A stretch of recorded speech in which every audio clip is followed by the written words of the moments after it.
కూడా ఒకసారి చూద్దాము తర్వాత. ఇప్పుడు food industry, food additives. Food కూడా మనం తీసుకునే ఫుడ్ మన అంటే అదే కుక్ చేసే ఫుడ్, మళ్ళీ ఆల్రెడీ స్టోర్ చేసిన ఫుడ్ ఉంటాయి. బెస్ట్ ఈజీగా చెప్పాలంటే కురుకురే ఇలాంటివి ఉంటాయి కదా, అవన్నీ కూడా ఫుడ్ ఎడిటివ్. వాటికి ఫుడ్కి ఏం చేస్తారు, కొన్ని ఎడిటివ్స్ యాడ్ చేస్తారు. Additives are substances added to food to preserve flavour. కొన్ని ఫ్లేవర్స్ కి అంటే taste, smell, enhance taste appearance or other sensory qualities. అంటే టేస్ట్, స్మెల్, మన కలర్, ఇవన్నీ కూడా అంటే కొన్ని ఫుడ్కి ఏమవుతుంది, మన ఇంట్లో తయారు చేసే ఫుడ్ బయట ఫుడ్ డిఫరెంట్గా ఉంటుంది. ఎందుకని వాటికి కొన్ని అడిటివ్స్ యాడ్ చేస్తారు. ఏం యాడ్ చేస్తారు అంటే కలర్కు కొన్ని, అలానే స్మెల్కి కొన్ని, అలానే వాటిని ప్రిజర్వ్ చేయడానికి అంటే వాటిని ప్రిజర్వ్ చేయడానికి కొన్నిటిని యాడ్ చేస్తారు అన్నమాట. వాటిలో స్మెల్కి వెనిలా ఫ్లేవర్డ్ అనేది ఐస్ క్రీమ్స్ లో వెనిలిన్ యూజ్ చేస్తారు. అలానే యాంటాసిడిటీ అంటే ఏంటి అంటే పొటాషియం టార్టారేట్. తనకి ఎసిడిక్ నేచర్ తగ్గించడానికి యాంటాసిడ్స్ యూజ్ చేస్తారు అనమాట. అంటే ఫుడ్ కి యాంటాసిడ్స్ యూజ్ చేస్తారు. అవి ఏం చేస్తాయి అంటే టేస్ట్ని ఇస్తాయి. పొటాషియం టార్టారేట్, కొన్నిటికి నిమ్మ ఉప్పు అంటారు, టార్టారిక్ యాసిడ్. అలా మనకి కొన్నిటిని ఏం చేస్తారు, కొన్నిటిని వాటికి యాడ్ చేస్తారు. యాడ్ చేయడం వల్ల వాటి టేస్ట్ చేంజ్ అవుతుంది. అలానే వాటి స్మెల్ వెనిలా ఎసెన్స్ స్మెల్కి వెనిలిన్ అనేది యూజ్ చేస్తారు. అలానే యాంటీ ఆక్సిడెంట్స్, ప్రిజర్వ్ ఫుడ్ని ప్రిజర్వ్ చేయడానికి అంటే కొన్ని డేస్ అలానే ఉంటే పాడైపోతుంది కదా, ఫుడ్ని ప్రిజర్వ్ చేయడానికి ఏం చేస్తారు అంటే యాంటీ ఆక్సిడెంట్స్. ఆ ఫుడ్ ప్రిజర్వ్ చేయడానికి మనకి కుర్కురే ప్యాకెట్, చిప్స్ ఇలాంటి వాటిలో ఉండేది ఏంటి అంటే నైట్రోజన్. చిప్స్ ప్యాకెట్లు మనం ఎయిర్ ఉంటుంది కదా కొంత అంటారు కదా, అది ఉండేది అక్కడ ఉండేది ఏంటి అంటే నైట్రోజన్. ఇక్కడ కనుక ఎయిర్ ఉందనుకోండి, ఆక్సిజన్ ఉందనుకోండి, ఆక్సిజన్ దీంతో రియాక్ట్ అయిపోయి ఏం ఫామ్ అవుతుంది, ఈ ఫుడ్ పాడైపోతుంది. ఫుడ్ అనేది పాడైపోతుంది. అలా ఫుడ్ పాడవకుండా యాంటీ ఆక్సిడెంట్స్ అనేవి యాడ్ చేస్తారు అన్నమాట ఫుడ్కి. Anti oxidant that is preserve food preserve చేయడానికి యాడ్ చేసేది ఏంటి అంటే యాంటీ ఆక్సిడెంట్స్. దానికి ఎసిడిటీని తగ్గించడానికి అంటే మనకి సో టేస్ట్ రావడానికి యూజ్ చేసేది పొటాషియం టార్టారేట్. అలా స్మెల్ రావడానికి యూజ్ చేసేది వెనిలిన్. అంటే మనకి ఫుడ్కి కొన్ని ఎవిటీస్ అంటే మనకి చాలా ఉంటాయి, కానీ వాటిలో మనకి రెగ్యులర్గా ఎక్కువగా కనిపిస్తున్న వాటిని గురించి అడుగుతారు కాబట్టి వాటినే మనం గమనిస్తున్నాం అండి.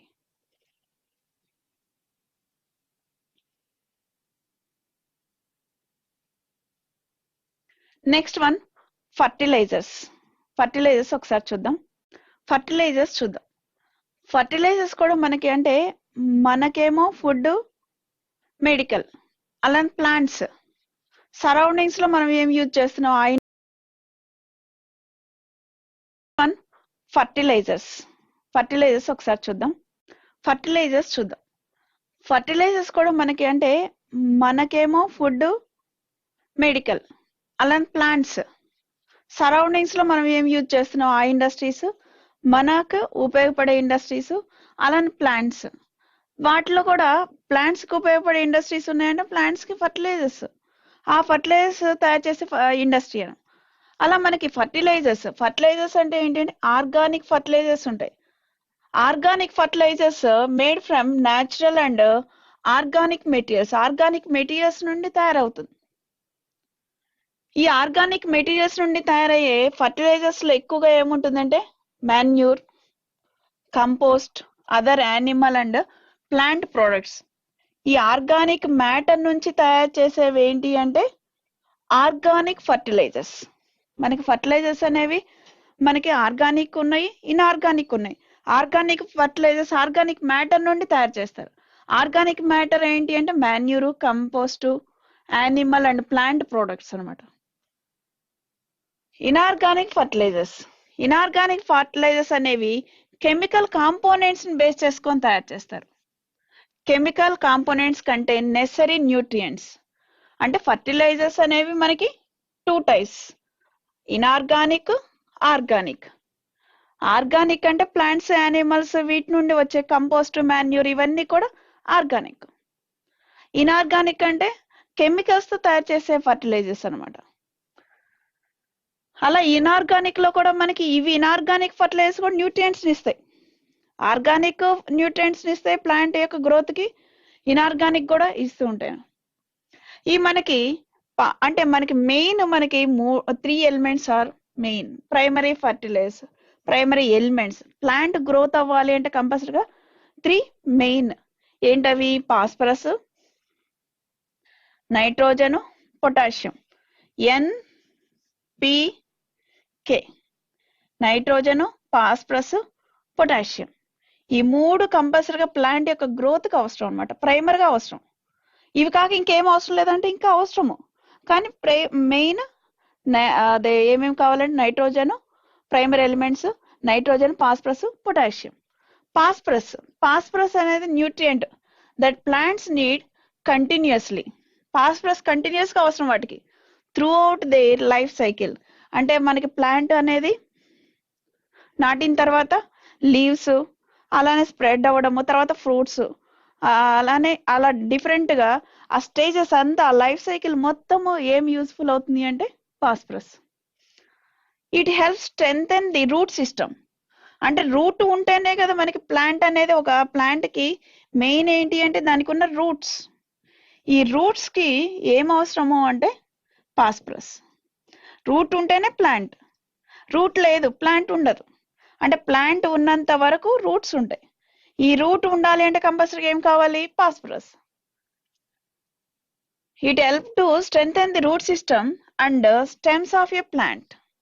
ప్లాంట్ యొక్క స్టెమ్స్ కానీ రూట్ సిస్టమ్ కానీ రెండిటికి కంపల్సరీగా కావాల్సింది త్రూ అవుట్ ది సైకిల్ ఏంటి అంటే ఫాస్ఫరస్.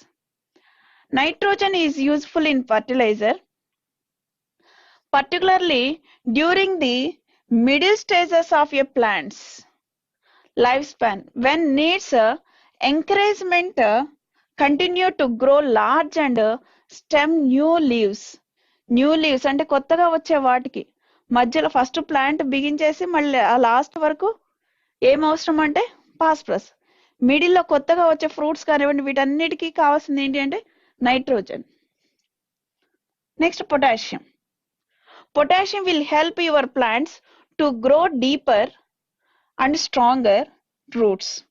అంటే ఉన్న రూట్స్ సర్వైవ్ కావాలంటే ఫాస్ఫరస్, కొత్తవి రావాలంటే నైట్రోజన్, స్ట్రాంగ్ అవ్వాలి అంటే ఉన్నవి స్ట్రాంగ్ అవ్వాలంటే పొటాషియం. అవి 3 జరిగితేనే కదా ప్లాంట్స్ గ్రోత్ అనేది ఉండేది. కాబట్టి ప్లాంట్స్ గ్రోత్ కి ఈ 3 కూడా అవసరమే, nitrogen, phosphorus, potassium. Roots, that is deeper and stronger roots.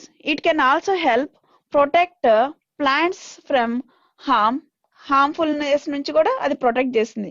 when they are deprived of other nutrients.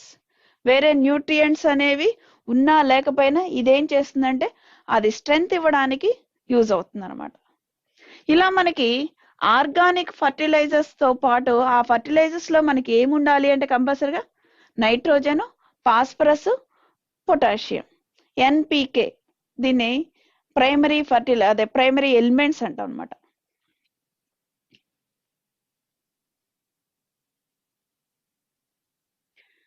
Uses of fertilizers. ఈ ఫర్టిలైజర్స్ యొక్క యూజెస్ ఏంటి?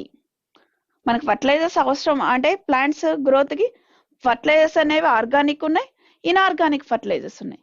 వాటిలో కంపల్సరీగా ఉండాల్సింది ఏంటి? ఏ ఫర్టిలైజర్ అయినా వాటికి ఏం కావాలంటే నైట్రోజన్, ఫాస్ఫరస్, పొటాషియం.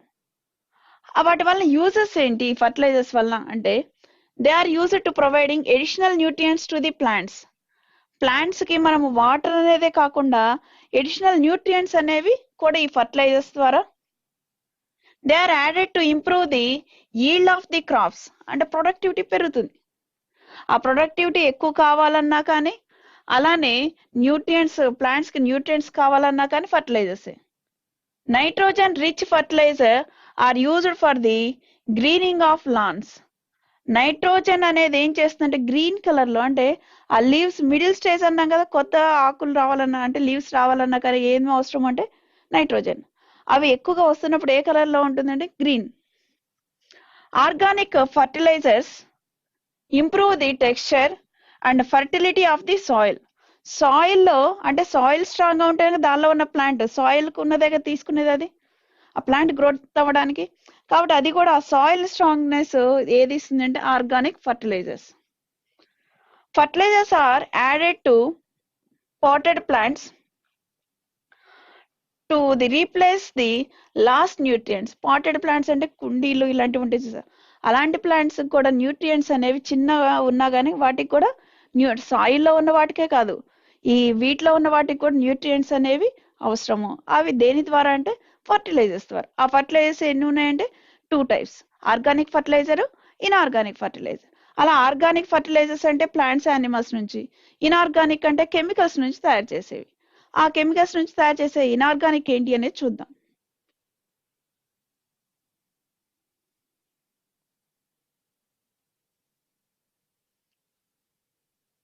మనకి ఫర్టిలైజర్స్ అనేవి నైట్రోజన్ ఉన్న fertilizers, phosphorus, phosphatic, potassic fertilizer, complex fertilizer అంటే అన్ని మిక్స్ అయి ఉన్నాయి అనమాట. అలా నైట్రోజనస్ ఫర్టిలైజర్స్ ఏంటి అంటే వీటిలో ఎక్కువగా అమోనికల్ అంటే NH3 NH4 ఇలా ఉంటాయి. Nitrate NO3, ammoniacal, phosphorus fertilizers అనేవి నైట్రోజన్ ఉన్న fertilizers, phosphorus, phosphatic, potassic fertilizer, complex fertilizer అంటే అన్ని మిక్స్ అయి ఉన్నాయి అనమాట. అలా నైట్రోజనస్ ఫర్టిలైజర్స్ ఏంటి అంటే వీటిలో ఎక్కువగా అమోనికల్ అంటే NH3 NH4 ఇలా ఉంటాయి. Nitrate NO3, ammoniacal and nitrate amide fertilizer అంటే ఇంతకు ముందు మనం తీసుకున్న NH2 CONH2 ఇవి ఎమైడ్స్. NH2 ఉన్నవి, NH3 ఉండేవి, అలానే NO3 ఉండేవి. ఇవన్నీ కూడా ఈ అమోనికల్ ఫర్టిలైజర్ ఏంటంటే అన్నిట్లో అమ్మోనియం ఉంటుంది. Ammonium sulphate, ammonium chloride, anhydrous ammonia. అలా nitrate, sodium nitrate, calcium nitrate, potassium nitrate ఇవన్నీ నైట్రేట్ ఫర్టిలైజర్స్. ఆ ఫర్టిలైజర్స్ అన్నిట్లో నైట్రేట్ ఉంటుంది. అలానే వీటన్నిటిలో అమ్మోనియం ఉంటుంది. అమ్మోనికలు నైట్రేట్ రెండు మిక్స్ అయి ఉండేవి. Ammonium nitrate, calcium ammonium nitrate, ammonium sulphate nitrate. అలానే ఎమైడ్ ఫర్టిలైజర్స్ ఏంటి అంటే యూరియా, కాల్షియం సైనమైడ్. ఇవి రెండు కూడా, యూరియా అనేది ఏంటి అంటే కార్బన్ ఉంటుంది, నైట్రోజన్ ఉంటుంది. కాబట్టి యూరియా కూడా మనకి నైట్రోజన్ అంటే ప్లాంట్స్ గ్రోత్ అవ్వడానికి యూజ్ అవుతుంది.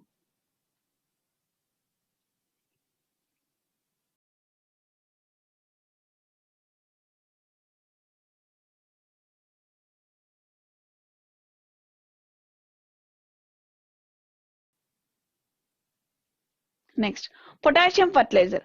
పొటాషియం ఫర్టిలైజర్స్ ఏంటి అంటే potash, KCl, sulphate of potash, K2SO4 ఇవి రెండు కూడా పొటాషియం ఫర్టిలైజర్. ఇంతకుముందు నైట్రోజన్ ఫర్టిలైజర్, ఇవేమో పొటాషియం ఫర్టిలైజర్. అలా మనకి ఫర్టిలైజర్స్ అనేవి నైట్రోజన్ ఇచ్చే ఫర్టిలైజర్స్ ఉంటాయి, పొటాషియం ఫర్టిలైజర్.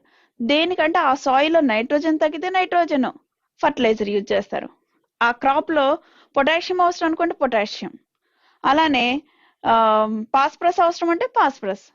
ఏ ఫర్టిలైజర్ ఏది తగ్గింది మనకి కంపల్సరిగా ప్లాంట్ యొక్క గ్రోత్ కి ఏం కావాలి, నైట్రోజన్, ఫాస్ఫరస్, పొటాషియం కావాలి. ఏది తగ్గితే, ఏ న్యూట్రియంట్ తగ్గితే ఆ ఫర్టిలైజర్ యూజ్ చేస్తారు. అప్పుడు ప్లాంట్స్ యొక్క గ్రోత్ అనేది మనకి బాగుంటుంది. అప్పుడు ప్రొడక్టివిటీ ఎక్కువ ఉంటుంది. ప్రొడక్టివిటీ ఎక్కువగా ఉంటే అది మనకి ప్రాఫిట్ పరంగా కానివ్వండి, ప్రొడక్టివిటీ అనేది ఎక్కువగా అందరికి యూస్ఫుల్ అవుతుంది అనమాట. కాబట్టి అలా ఫర్టిలైజర్స్ అనేవి ఏది రెడ్యూస్ అయితే అది యాడ్ చేస్తారు. అలాగే ఎయిర్ బ్యాగ్స్ అంటే ఏంటి అంటే ఎయిర్ బ్యాగ్స్ లో ఉండేది ఏంటి అంటే సోడియం ఎజైడ్. మనకి కార్ వెహికల్స్ లో ఎయిర్ బ్యాగ్స్ అంటారు కదా, ఆ ఎయిర్ బ్యాగ్స్ లో ఉండేది ఏంటి అంటే సోడియం ఎజైడ్. ఆ సోడియం ఎజైడ్ ఒక దానిలో ఉంటుంది, ఒక బ్యాగ్ లాగా ఉంటుంది అనమాట. దాన్ని ఎయిర్ బ్యాగ్ అంటాం అనమాట. ఆ బ్యాగ్ ని మనం కనుక ఇలా అన్నప్పుడు సోడియం ఎజైడ్ ఏం చేస్తుంటే సోడియం నైట్రోజన్ గా డివైడ్ అయిపోతుంది. సోడియం ఎజైడ్ అనేది దేనిగా డివైడ్ అవుతుందంటే సోడియము, నైట్రోజన్ ఈ రెండు గ్యాసెస్ గా డివైడ్ అయిపోతుంది. ఎప్పుడైతే నైట్రోజన్ గ్యాస్ అనేది ఎవాల్వ్ అయిందో వెంటనే అదేమవుతుంది అంటే బల్జెస్, ఉబ్బుతుంది అనమాట. మనకి అదే కుర్కురే ప్యాకెట్ లో కూడా చూడండి, మనకి ఉండే లోపల కొద్దిగా ఉంటాయి కానీ పైకి ఉంటుంది. దానిలో ఏ గ్యాస్ ఉంది, నైట్రోజన్. నైట్రోజన్ అనేది సోడియం ఎసైడ్ అనేది ప్రెస్ చేయగానే ఏ గ్యాస్ రిలీజ్ అవుతుంది అంటే నైట్రోజన్ గ్యాస్ రిలీజ్ అవుతుంది అనమాట. అంటే నైట్రోజన్ ఫర్టిలైజర్స్ లోనే కాకుండా ఎయిర్ బ్యాగ్స్ లో కానీ అలానే యాంటీ ఆక్సిడెంట్ లో వాటిలో కూడా మనకి నైట్రోజన్ అనేది యూజ్ అవుతుంది.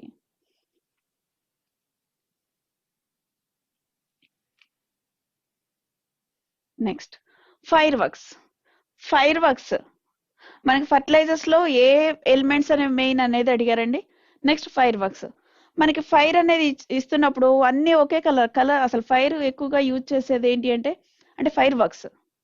ఫైర్ హీట్ చేయడానికి ఓకే, కానీ ఫైర్ వర్క్స్ మటుకి కలర్స్ ఆ కలర్స్ ని ఎంజాయ్ చేయడానికి యూజ్ చేస్తుంటారు. ఒక్కొక్కటి ఒక్కొక్క కలర్ ఇస్తుంది. ఏది ఏ కలర్ ని ఇస్తుంది అనేది మనకి ఒకసారి ఏం అడిగారంటే బేరియం గివ్స్ అని చెప్పేసి ఏ కలర్ ఇస్తుంది అనేది రెడ్, గ్రీన్, ఎల్లో, బ్లూ ఇచ్చారు. దానిలో ఏ కలర్ అంటే గ్రీన్. బేరియం అంటే మనకు తీసుకున్న కెమికల్ లో బేరియం ఉంటే అది అంటే బర్న్ అయినప్పుడు ఏ కలర్ ని ఇస్తుంది అంటే గ్రీన్. అదే సోడియం ఉందనుకోండి, కెమికల్లో సోడియం ఉంటే కనుక ఏ కలర్ ని ఇస్తుంది అంటే ఎల్లో. స్ట్రాన్షియం ఉందనుకోండి, ఏ కలర్ ని ఇస్తుంది అంటే రెడ్. కాపర్ ఉందనుకోండి, కాపర్ బ్లూ. ఇంతకు ముందు అది గాజులో కూడా, గ్లాస్ లో కూడా బ్లూ కలర్ రావాలంటే ఏం యాడ్ చేసాము? Copper sulphate. అంటే కాపర్ సల్ఫేట్ కలర్ ఏంటి అంటే బ్లూ. కాపర్ సల్ఫేట్ సాల్ట్ యొక్క కలర్ అన్న బ్లూ. హీట్ చేస్తే అది వైట్ కలర్, మళ్ళీ వాటర్ యాడ్ చేస్తే బ్లూ కలర్. అలా కాపర్ దేని వల్ల? కాపర్ వల్ల వచ్చే కలర్, అంటే దానిలో కాపర్ ఉండడం వల్ల బ్లూ కలర్. అలా కాపర్ వల్ల బ్లూ కలర్, స్ట్రాన్షియం వల్ల red, barium green, sodium yellow, magnesium white. అందుకనే క్రాకర్స్ కాల్చేటప్పుడు మెగ్నీషియం రిబ్బన్ ఉంటుంది కదా, ఇలా ఒక సన్న వైర్ లాగా ఉంటుంది, దాని మీద కలర్ పేపర్ ఇలా బాగా దీన్ని బర్న్ చేసానుకోండి, ఇది మెగ్నీషియం. బర్న్ చేసినప్పుడు మెగ్నీషియం ఆక్సైడ్ ఫామ్ అవుతుంది. ఈ మెగ్నీషియం ఆక్సైడ్ ఏ కలర్ లో ఉంటుంది అంటే వైట్ కలర్. ఇది బర్న్ అయ్యేటప్పుడు వైట్ గా బాగా అదే bright light white colour light గా వస్తుంది అనమాట. అలానే దానిలో కాపర్ ఉంటే ఏ కలర్ వస్తుందంటే బ్లూ. మన ఆల్రెడీ అడిగింది ఏంటంటే బేరియం. ఏ ఫైర్ వర్క్స్ లో గ్రీన్ కలర్ అంటే బేరియం ఉన్న ఫైర్ వర్క్స్ అంటే బేరియం ఉన్న సబ్స్టాన్సెస్ ని బర్న్ చేసినప్పుడు ఏ కలర్ ప్రొడ్యూస్ అవుతుంది అని అడిగారు. గ్రీన్. ఇది అంటే మన ఫైర్ వర్క్స్, మనకి ఫైర్ అనేది ఇచ్చేటప్పుడు కలర్స్ అనేవి వస్తూ ఉంటాయి. నెక్స్ట్ ఎక్స్ప్లోజివ్స్, అంటే ఈ ఫైర్ అనేది జరిగేటప్పుడు కొన్నిటిని ఎక్స్ప్లోజివ్స్ కూడా మనం గమనిస్తూ ఉంటాం. ఎక్స్ప్లోజివ్స్ కూడా అడుగుతూ ఉంటారు. వాటిలో టిఎన్టీ అడిగారు already. TNT tri nitrotoluene. TNT means tri nitro. మనం గమనిస్తే ప్లాంట్స్ కి నైట్రోజన్ అవసరమే, యాంటాక్సిడెంట్ లో కూడా నైట్రోజన్ అవసరమే. అలా నైట్రేట్ ఉంది అంటే కంపల్సరీ ఎక్స్ప్లోజివ్. అంటే ఎక్స్ప్లోజివ్స్ లో ఎక్కువగా ఉండేది ఏంటంటే నైట్రేట్, NO3. అలా మనకి కొన్ని ఎక్స్ప్లోజివ్స్ యూజ్ చేసే explosives RDX, research department explosive. Its chemical name is cyclotrimethylene. RDX అంటే ఏంటి అంటే cyclotrimethylene, methylene trinitroamine. And the chemical formula C3H6N6O6. వీటిని ఎక్కడ యూజ్ చేస్తారు అంటే RDX అనేది మనకి ఇవి బుల్లెట్స్ ఇలాంటివి ఉంటే వాటిలో యూజ్ చేయడానికి, అంటే కొన్ని సబ్స్టాన్సెస్ ని ఎక్స్ప్లోజివ్ గా యూజ్ చేస్తారా, వాటిలో యూజ్ చేసే కెమికల్ ఏంటి అంటే RDX. ఆ కెమికల్ ఫార్ములా ఏంటి అంటే C3H6N6O6. అలానే TNP అంటే ట్రైనైట్రోఫినాల్. దీన్ని పిక్రిక్ యాసిడ్ అని కూడా అంటారు. It is more powerful. ఇది ట్రైనైట్రోఫినాల్ అనేది ఏంటంటే పిక్రిక్ యాసిడ్ గురించి అడిగారు ఒకసారి. Picric acid means TNT, TPT ఇలా అడిగారు అనమాట. అలాంటి TNT కూడా అడిగారు. కాబట్టి పిక్రిక్ యాసిడ్ అంటే ఏంటి అంటే TNP ట్రైనైట్రోఫినాల్. అలానే డైనమైట్ ని ఎవరు ఫైండ్ అవుట్ చేశారు అంటే Nobel. Nobel, Alfred Nobel. Dynamite, dynamite లో నైట్రోగ్లిసరిన్ ఉంటుంది. డైనమైట్ లో ఉండేది ఏంటి అంటే నైట్రోగ్లిసరిన్. దీన్నే గ్లిజరాల్ అని కూడా అంటారు. Glycerol trinitrate, glycerol trinitrate అన్నా కానీ నైట్రోగ్లిసరిన్ అన్నా కానీ ఒకటే. ఇది powerful explosive and an important ingredient of most forms of dynamite. Dynamite లో డిఫరెంట్ యూజ్ చేసి బర్న్ అదే ఎక్స్ప్లోజివ్ గా యాక్ట్ చేసే సబ్స్టాన్స్ యూజ్ చేస్తారు. వాటిలో ఎక్కువగా యూజ్ చేసేది ఏంటి అంటే డైనమైట్. ఇంతకు ముందు అంటే ఒక కంట్రీ ఇంకొక కంట్రీని ఎక్కువగా ఎంతమందిని చంపగలిగితే అది గ్రేట్. అలా ఎక్కువ మందిని చంపడానికి ఎవరు పవర్ఫుల్ తయారు చేస్తే వాళ్ళు గ్రేట్. అలా ఆల్ఫ్రెడ్ నోబెల్ ఏం చేశాడు, డైనమైట్ ఫైండ్ అవుట్ చేశాడు. కనిపెట్టిన తర్వాత ఎక్కువ వాళ్ళు తయారు చేసి, మనకు తెలిసిందే కదా, కొన్ని ఆటం బాంబ్స్ లో కూడా యూజ్ చేయడం వల్ల వాళ్ళు తయారు చేస్తే మిగిలిన కంట్రీస్ అన్ని కూడా డెస్ట్రాయ్ అయిపోతున్నాయి.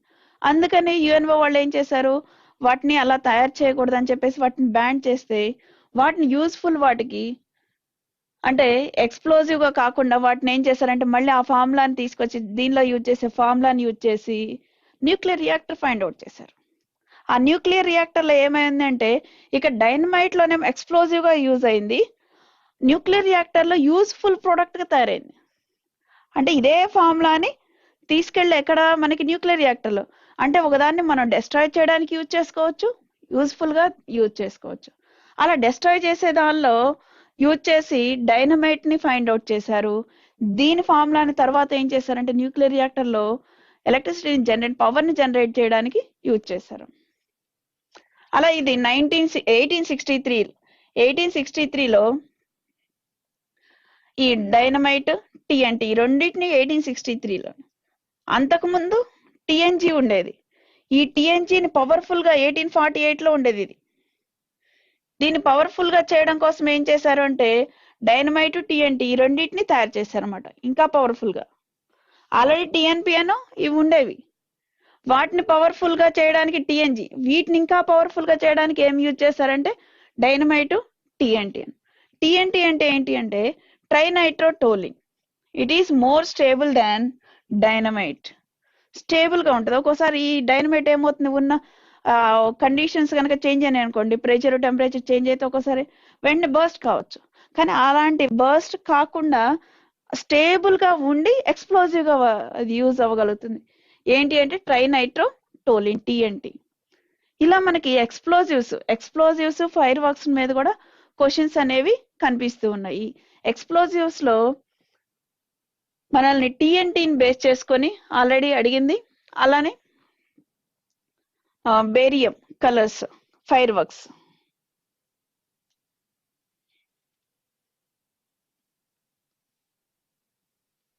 ఇక్కడ మనకి ఫర్టిలైజర్స్, ఎక్స్ప్లోజివ్స్ ఏ ఇండస్ట్రీ అయినా కానివ్వండి, మనకి చాలా ఇండస్ట్రీస్ చూసా కదా, మన యూస్ఫుల్ ఇండస్ట్రీ మన సరౌండింగ్స్ లో ఉన్నవి మనం గమనించాం.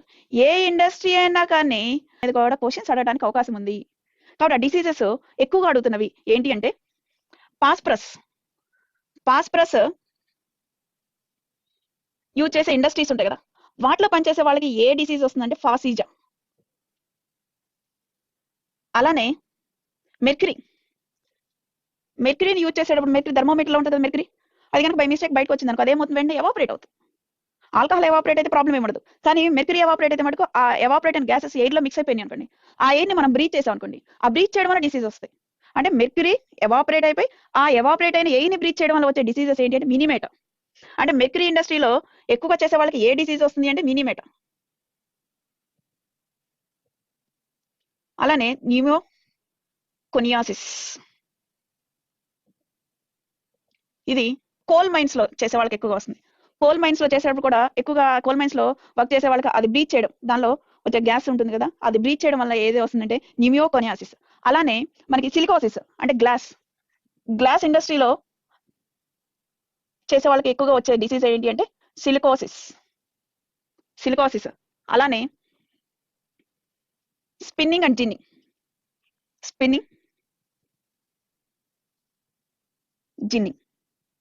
స్పిన్నింగ్ మిల్స్ లో చేసే వాళ్ళకి వచ్చేది ఏంటి అంటే వైట్ లంగ్స్. జిన్నింగ్ లో చేసే వాళ్ళకి ఏంటి అంటే బ్రౌన్ లంగ్స్. పెట్రోల్ బంక్ లో చేసే వాళ్ళకి ఎక్కువగా హెడేక్ వస్తుంది. హెడేక్. స్పిన్నింగ్ అంటే జిన్నింగ్ అంటే ఏంటి అంటే ప్రతి ఉంటుంది కదా, కాటన్ బాల్. ఆ కాటన్ బాల్లో సీడ్ కాటన్ సపరేట్ చేసేది జిన్నింగ్. అంటే పత్తి ఉంటుంది కదా, దానిలో గింజలను దూది వేరు చేసేది జిన్నింగ్. ఈ దూది నుంచి మళ్ళీ థ్రెడ్ అంటే దూది నుంచి దారాన్ని తయారు చేసేది స్పిన్నింగ్. ఫస్ట్ జిన్నింగ్ చేసి తర్వాత స్పిన్నింగ్ చేస్తారు. జిన్నింగ్ లోనేమో మనకి కాటన్ సపరేట్ చేస్తారు. కాటన్ నుంచి థ్రెడ్ తయారు చేసేదేమో స్పిన్నింగ్ అనమాట. ఆ ఇండస్ట్రీస్ లో వర్క్ చేసే వాళ్ళకి ఎక్కువగా వచ్చేది వైట్ లంగ్స్. జిన్నింగ్ ఇండస్ట్రీలో యూజ్ చేసే వాళ్ళకి వర్క్ చేసే వాళ్ళకి ఎక్కువగా వచ్చేది ఏంటంటే బ్రౌన్ లంగ్స్. ఈ డిసీజెస్ మీద కూడా అడుగుతున్నారండి మనకి. ఆ ఇండస్ట్రీస్ లో చేసే వాళ్ళకి కొంతమంది అదే డిసీజెస్ అటాక్ అవుతుంటాయి. ఎక్స్ప్లోజివ్స్ వల్ల మనకి ప్రాబ్లం వస్తుంది, అలానే డిసీజెస్ వల్ల కూడా ప్రాబ్లం వస్తుంది. ఆ డిసీజెస్ ఏ డిసీజెస్ కి ఏది ఆల్రెడీ అడిగినది ఏంటంటే పాస్ప్రస్, మినిమేటా, మెర్క్యూరీతో వర్క్ చేసే వాళ్ళకి ఎక్కువ ఏ డిసీజ్ వస్తుంది అంటే మినిమేటా, అలానే ఫాసిజా, పాస్ప్రస్, ఇవి రెండు ఆల్రెడీ అడిగినవండి. ఫాసిజా డిసీజ్ ఏ ఎలిమెంట్ తో చేసే వాళ్ళకి ఎక్కువగా వస్తుంది అంటే పాస్పరస్. ఇలా మనకి అంటే వీటిలో డిసీజెస్ గురించి కూడా అడుగుతూ ఉన్నారు. అలానే డిడిటి క్వశ్చన్స్ ఎలా ఉంటాయంటే వీటిలో DDT is a bacteria killer, germs killer, third one pesticide, fertilizer. DDT అనేది బ్యాక్టీరియాని కిల్ చేస్తుందా, జర్మ్స్ కిల్ చేస్తుందా, పెస్టిసైడ్, ఫర్టిలైజర్ అని అడిగారు. అంటే డిడిటి అనేది ఏంటంటే పెస్టిసైడ్. ఎందుకు డిడిటిని అడిగారు, వేరే అడగొచ్చు కదంటే first prepared pesticide DDT, first prepared substance urea. Substance first substance అంటే మ్యాన్ మేడ్ సబ్స్టాన్స్ ఏమో యూరియా, ఫస్ట్ పెస్టిసైడ్ ఏమో డిడిటి. కాబట్టి డిడిటి అనేది ఏంటంటే అంటే man made urea, pesticide DDT, first prepared substance urea. Substance first substance అంటే man made substance ఏమో urea, first pesticide ఏమో డిడిటి. కాబట్టి డిడిటి అనేది ఏంటంటే పెస్టిసైడ్. పారాసిటమాల్ కాబట్టి డిడిటి యూరియా అంటే మ్యాన్ మేడ్ సబ్స్టాన్స్ ఏమో యూరియా, ఫస్ట్ పెస్టిసైడ్ ఏమో డిడిటి. కాబట్టి డిడిటి అనేది ఏంటంటే పెస్టిసైడ్. పారాసిటమాల్ ఏంటి, యాంటీబయాటిక్, యాంటీసెప్టిక్, పెయిన్ కిల్లర్. యాక్చువల్గా మనకి ఏమనుకుంటాం, మనం ఫీవర్కి వాడతారండి, కానీ పెయిన్ కిల్లర్,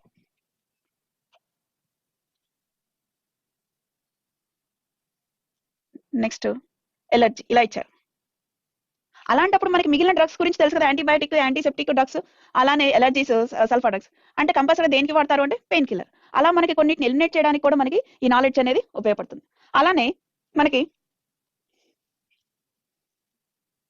బుల్లెట్, తుపాకి మందు అంటారు కదా, ఆ బుల్లెట్స్ లో ఉండేది మనకి డైనమైట్ లో ఏముంటాయి, నైట్రేట్, గ్లిజరైల్, నైట్రేట్ ఉంటుంది. బుల్లెట్ లో ఉండేది ఏంటంటే nitrous, sulphur, carbon or charcoal, ఈ మూడు మిక్స్ చేసి ఉంటుంది. ఈ కంపోజిషన్ అడుగుతుంటారు ఒక్కోసారి ఎక్స్ప్లోజివ్స్ లో కానివ్వండి, యూజ్ చేసే అంటే మనం యూజ్ చేసే డివైసెస్ ఉన్నాయి కదా, అంటే గన్ కానివ్వండి, గన్ లో యూజ్ చేసే బుల్లెట్స్ లో కానివ్వండి, ఎక్స్ప్లోజివ్స్ లో కానీ, వాటి కంపోజిషన్ కానీ కెమికల్ కానీ అడుగుతున్నారండి. అంటే అక్కడ మెడిసిన్ లో ఉండేది మెడిసిన్ దేనికి యూజ్ చేస్తారు, ఇక్కడేమో ఈ మనకి యూజ్ చేసే ఎక్స్ప్లోజివ్స్ లో ఏముంటుంది, అలానే ఇండస్ట్రీస్ లో చేసే వాళ్ళకి ఏ డిసీజెస్ వస్తున్నాయి, అలా కలర్స్, వీటిని గురించి మనకి కెమిస్ట్రీ అండ్ ఇండస్ట్రీలో క్వశ్చన్స్ అనేవి కనిపిస్తున్నాయి. కాబట్టి మనం చదివేటప్పుడు ఇండస్ట్రీస్ లో మనకి సరౌండింగ్స్ లో మనకి యూస్ఫుల్ అయ్యే ఫర్టిలైజర్స్ కానివ్వండి, మనం యూజ్ చేసే మెటీరియల్స్ సంబంధించి కానివ్వండి, ఆ మెటీరియల్స్ ఎలా తయారు చేస్తారు, దానికి డిఫరెన్స్ ఏంటి, వాటిని ఎక్కువగా మనం ఏం యూజ్ చేస్తాం, వాటిని బేస్ చేసుకుని కనుక మీరు స్టడీ చేస్తే కెమిస్ట్రీ అండ్ ఇండస్ట్రీ కూడా మనకి కెమిస్ట్రీ పార్ట్ లో ఇంపార్టెంటే కాబట్టి క్వశ్చన్స్ కూడా కనిపిస్తున్నాయి కాబట్టి అవి ఎలా ఉంటాయి అనేది గమనించాం కాబట్టి ఈజీగా ఆన్సర్ చేయొచ్చు.